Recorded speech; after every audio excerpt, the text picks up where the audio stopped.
It's the Locked On Podcast Network, your team every day. All the sports news you need every day in under 20 minutes. Follow Locked On today on the Odyssey app or wherever you get your podcasts.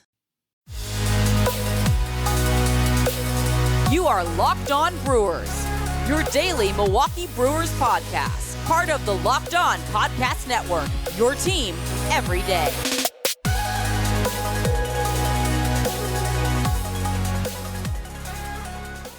Hey, and welcome back to Locked On Brewers, brought to you by the Locked On Podcast Network, where we talk about your favorite teams every day.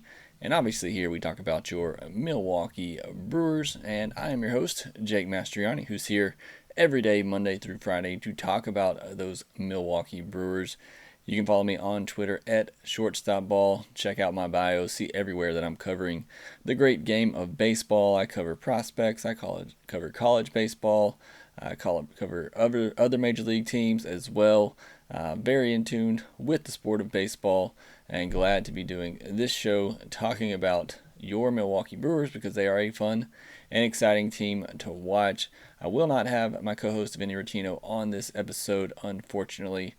Just got a lot of stuff going on both sides. Weren't able to get up today to get that taken care of, to get us on the podcast together. But if you missed our mailbag episode on Tuesday, make sure that you go back and give that a listen. I got it out very late on Tuesday. I normally try to get the podcast out pretty early in the morning so you can listen to it on your drive to work. Unfortunately, again, just a lot kind of going on personally for me right now, so schedules are kind of all over the place, but wanted to make sure to try to find time to get Vinny on that podcast for the mailbag episode, and a lot of really great questions there. Appreciate all the feedback that you gave, all the great questions that you sent in, so make sure that you go back and check out that episode if you haven't already. A lot of really interesting questions that me and Vinny go through. And again, as always, make sure that you follow Locked On Brewers on Twitter and subscribe to the Locked On Brewers podcast wherever you get your podcast. Great support of the show. Again, I always like to say I can't thank you enough for the support that you've given me since taking over this podcast. It's been a great ride. Obviously, having Vinny along with me has been very enjoyable as well, with his expert knowledge. Being a former big leaguer and also being part of the pre- and post-game show for Bally Sports, having him on here has been tremendous, and always will try to have him on here as much as time allows and as much as our schedules line up. On today's episode, we'll be breaking down the big comeback win over the Reds on Tuesday. An exciting game that it was. Some big moments from Yelich, both on offense and defense. Talk about Burns a little bit and his shaky start, but coming back against the Reds bullpen and the Brewers bullpen holding serve. So a lot going on in that game to talk about, and got a couple of injury news items, some big injury news items to talk about with Escobar and Adames. Before we get into that, let me remind you this episode is brought to you by Spotify Green Room. Download the app and join me the next time I go live to get in on the action. And I apologize, I haven't been on the Green Room app as much lately as I would like to be. Again, just got a lot of stuff going on personally in my life right now, getting ready to move houses, and the kids all sick and everything, but not to get too much into detail there. Just really a lot going on. So again, my schedule is kind of all over the place, but hopefully if I have time Thursday afternoon for that day game, may jump on the Spotify Green Room app there and watch some of that game together with you if you're able to join. But again, you can follow me in the Spotify Green Room app at shortstopball, so that you do get notified whenever I go live. But let's start with some news items. Just really quickly, I'll breeze through these, and then we'll get into the big game from Tuesday, because it was a very fun and entertaining game. But I do want to give some injury updates. Eduardo Escobar was placed on the 10-day IL. Pablo Reyes was recalled and to take his spot on the Brewers. Council said the MRI actually was good news, which means, obviously not anything major there, and they're looking for him to be back in a couple of weeks. Again, me and Benny talked about it on Tuesday's podcast. I mentioned it even on Monday's podcast, the fact that the Brewers have built, such a comfortable lead in the NL Central, while you don't want to rest on that lead, they've afforded themselves the opportunity to be a little cautious with some of these injuries. I get the feeling and hearing from Escobar that, it's really not anything serious. If it were a postseason game, I think maybe he probably would try to push through it. But again, with the lead the Brewers have built, there's no reason to push it at this point. Allow him to get the rest that he needs, be back for the final stretch of the regular season, and get geared up for the postseason. So certainly, happy to hear there wasn't anything major found wrong on the MRI. That's certainly good news. Obviously hate to be without him for this stretch of games, but most importantly, need him healthy, ready for the final stretch in the regular season and hopefully the postseason. And then Willy Adames left Tuesday's game with quad discomfort. They labeled that move as precautionary. It is a little concerning to me. I feel like Adames has been taking off a lot more days lately, so I don't know if this is something that's kind of just been bothering him, and that's why he's been getting these rest days lately, and now it's becoming more of a bigger thing. So I don't know why the Escobar news, while concerning, yes, I feel a little bit good about. The Adames news, I'm actually a little bit more nervous about, even though it doesn't like he's going to go to an IL. But if this is something that continues to come up and bother him, that is going to be concerning. He has been such a great leader, had such a huge impact on this team. A fringe MVP candidate. I think he's at least worthy of being in the discussion. Kind of hard when you're traded, especially from the other league and coming over. But Adames means the world to this team. They need him in there. They need his defense at shortstop. Again, me and Vinny were talking about it on Tuesday's podcast because one of our listeners had mentioned the idea of Escobar playing shortstop over Urias when Adames gets off days, and it really just points to the fact that the Brewers don't have a great backup shortstop. I know Urias started the season as shortstop, and you would think that would be a great fit, but with his struggles throwing the baseball, that's a major concern there. So having Adames is maybe even more important than having Escobar. Obviously, I want both of them, but maybe that's why that injury news scares me a little bit more, even so, than the Escobar news. On the good side of things, Freddie Peralta could be back with the Brewers by the middle of next week, maybe for that Giant series. That's certainly great to hear. Again, think they're being cautious with him and probably will be the rest of the regular season. Could see his innings limited a little bit in the rest of his starts this year. And then Ethan Small working his way back. I wanted to mention this because I think he could be another option out of the bullpen later in the year and possibly in the postseason, like I feel like they're going to do with Aaron Ashby. The Brewers' bullpen's shaping up to be pretty nice, but I think Small's somebody who you could put in the back end of games, and I think his stuff would play up and be kind of that dominant strikeout type guy, kind of like they're hoping and expecting to get from Ashby. I talked about it earlier in the year. I thought that could be Small's role when he was rolling, excuse my pun there, for Double-A.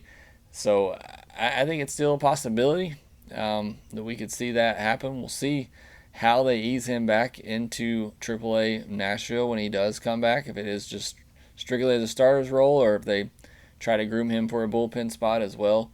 But that's definitely something to keep an eye on. All right, went a little longer on that than I wanted to, but we'll take a break and then we'll come back and recap Tuesday's big win. As I mentioned at the top, this episode is brought to you by Spotify Green Room. Green Room is the first social audio platform made for sports fans. The app is free to download, and once you're in, you can talk with me, other fans, athletes, and insiders in real time about your favorite team or sport. Green Room is the perfect place to start or join conversations about the Milwaukee Brewers or whatever your favorite team is. You'll find fans just like you on Green Room for watch parties, debates, post-game breakdowns, and of course reacting to big news or rumors.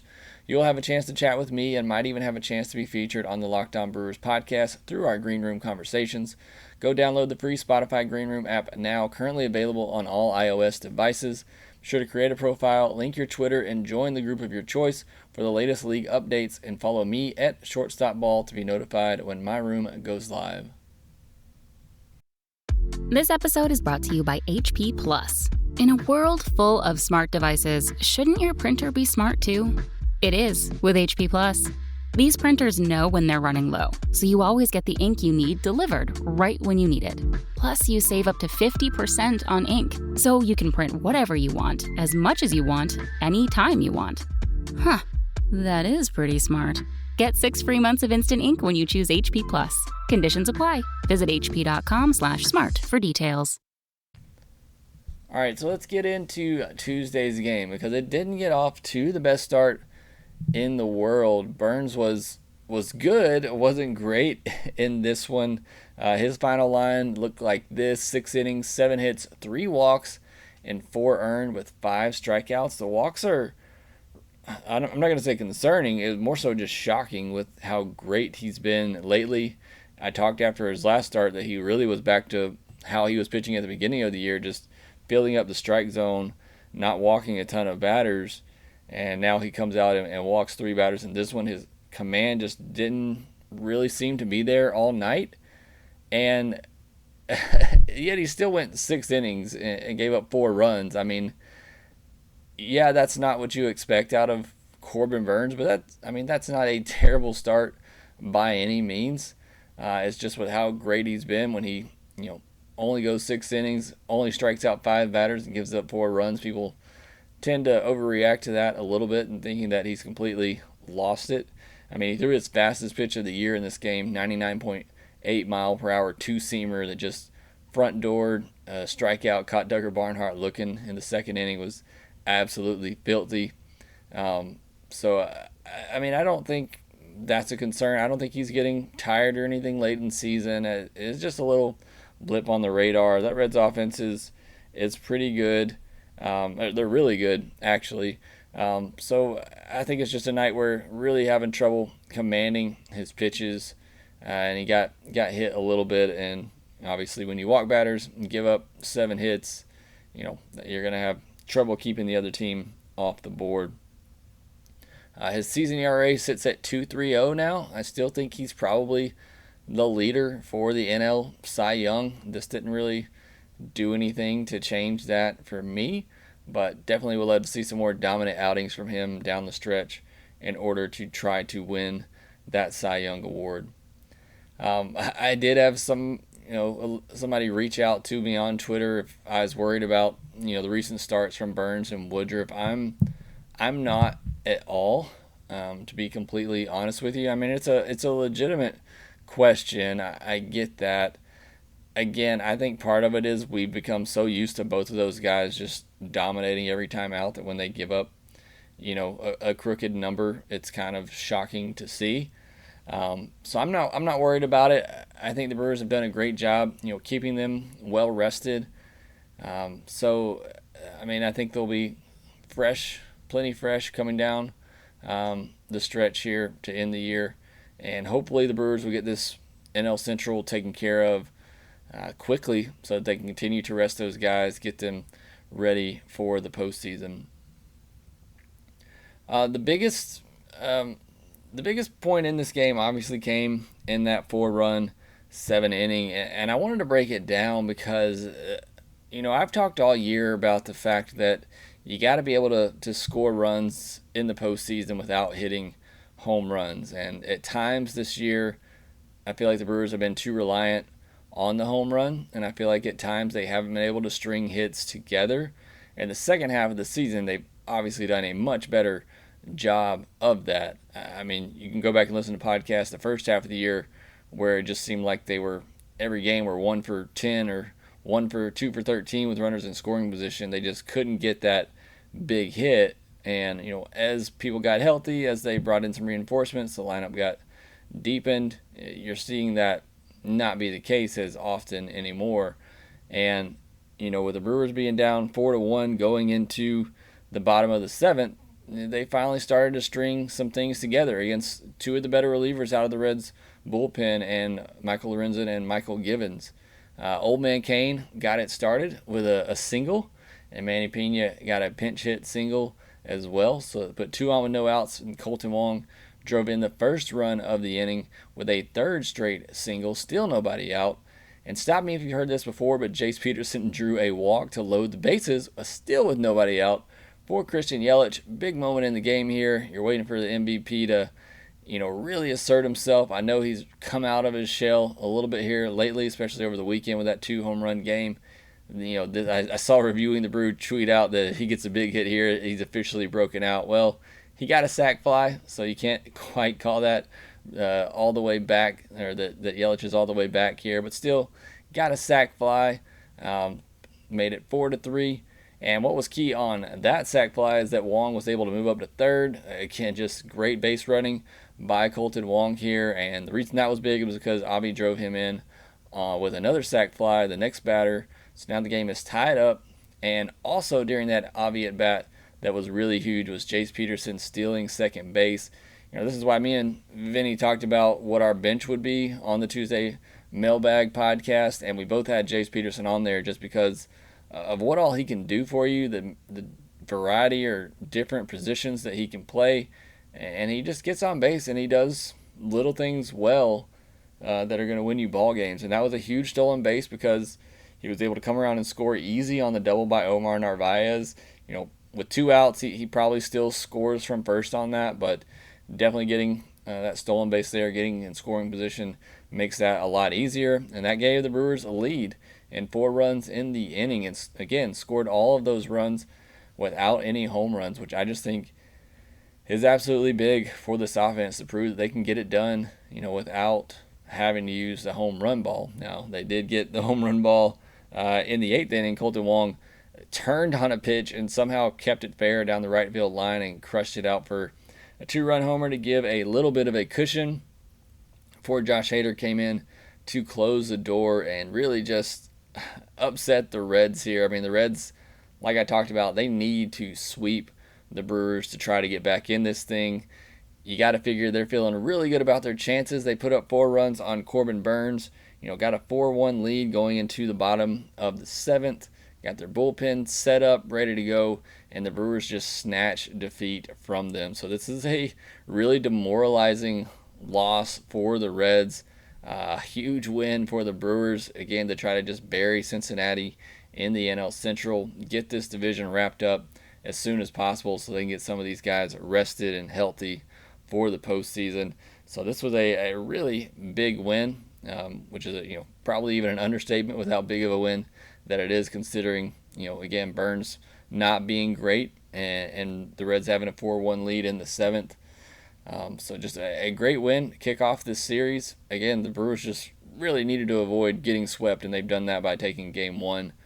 A couple other things from this game wanted to mention. Rowdy Tellez with a couple of great plays in this game, but really the scoop at first base that he had was really huge in this one. Again, he's not a Gold Glover over there by any means, but I think he's definitely the best defensive first baseman the Brewers have put there this year. That may not be saying a ton, but I think he's played pretty well over there. He caught a fastball from Yelich in the 9th inning. You could see him kind of smile trying to catch that pitch or that throw from Hader at first base. But I think he's done a great job defensively over there. And then Yelich, I never thought we'd be this time of the year and we're having to talk about Yelich and how he's turning the corner, how he's finally looking like Christian Yelich late in the year. But that's where we are now. I mean, it almost has to be a day-to-day kind of Yelich update with how he's looking, because that's such a key factor for this Brewers team. And to me, it looks like he's really just starting to get the confidence back. I mean, you could kind of see it before this past weekend. He was, getting some dinky little hits, beating the shift, getting jammed, beating the shift the other way, but still just collecting hits. And, that started to roll a little bit. And then he had the big 2-homer game over the weekend. And now he just seems to have that confidence back, that like he's being that guy again. He's contributing, and that's got to feel good. When I have Vinny back on later this week, I want to ask him about that, because it seems like he has life back in his step, so to speak. Even with how good the Brewers were doing, Yelich knows he's not playing to his potential. So to see him now, becoming a big contributor for the team, that's got to be great for the confidence. You can kind of see the boost in his step. And not only did he get it done with the bat on Tuesday, but he also had a great running catch in left field, which was, just really vintage defense from Yelich, even going back to his Marlins days when he was a Gold Glover. A really good catch there, and just flying around the bases too. I mean, again, I saw tweets out there with how fast that he looked running the bases. I mean, again, I think it's a confidence thing for him. I think he's starting to feel himself a little bit, being a contributor, contributing to the team. I think that's really huge for him. So I'm not, saying Yelich is back just yet. I mean, if he had hit a grand slam with the bases loaded tonight, I think you probably could have punched that ticket. But at the very least, he's starting to feel more confident, look more confident on the field, and that is a great sign for Brewers fans. We'll take one more break, and then we'll come back and preview Wednesday's matchup. BetOnline is the fastest and easiest way to bet on all your sports action. Baseball season is in full swing, and you can track all the action at BetOnline. Get all the latest news, odds, and info for all your sporting needs, including MLB, NBA, NHL, and all your UFC, MMA action. Before the next pitch, head on over to BetOnline on your laptop or mobile device and check out all the great sporting news, sign-up bonuses, and contest information. Don't sit on the sidelines anymore, as this is your chance to get into the game as teams prep for their runs to the playoffs. Head to the website or use your mobile device to sign up today and receive your 50% welcome bonus on your first deposit using the promo code LOCKEDON. BetOnline, your online sportsbook experts.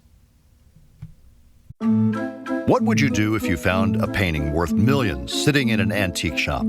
A tiger lounging on your neighbor's lawn? Or a stranger living in your house? And I would cuss, and I would sling a whole bunch of F-bombs. I'm Will Johnson, and I'll be traveling around the country to uncover some strange stories in some unlikely places. From art heists to daring stunts to bizarre legal loopholes. True crime with a twist. Strangeville, a new show from Vault Studios, available now. So, honestly, I really hope I get to sit down and watch all of Wednesday's game. I may just have to record it and watch it later and maybe do the podcast in Thursday afternoon or something, because Luis Castillo and Brandon Woodruff are probably two of my favorite pitchers to watch in all of baseball.